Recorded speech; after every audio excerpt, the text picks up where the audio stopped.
একটা নতুন রেসিপি করব সুজি দিয়ে। এই সুজি দিলাম 1 বাটি, হাফ বাটি দই, হাফ বাটি চিনি, হাফ বাটি জল দিয়ে আমি মিক্সিং করে নেব। যে করা হয়ে গেছে বাটারটা করে বাটিতে দিলাম, তার মধ্যে পরিমাণ মতন লবণ দিলাম, গোটা জিরে দিলাম, খাবার ছোড়া দিলাম, একটু সাদা রিফাইন তেল দিয়ে সুন্দর করে ফেটে নিচ্ছে, নিয়ে 10 মিনিট জন্য আমি ঢেকে রাখবো।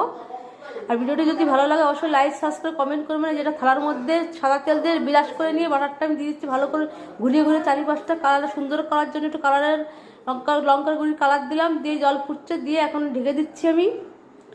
এই যে হয়ে গেছে, আমি 5টা আমি চাকুর সাহায্যে কেটে নেব, তুলে নিয়ে আমি কেটে এপিট ওপিট করে তুলে নিচ্ছি একটা থালার সাহায্যে।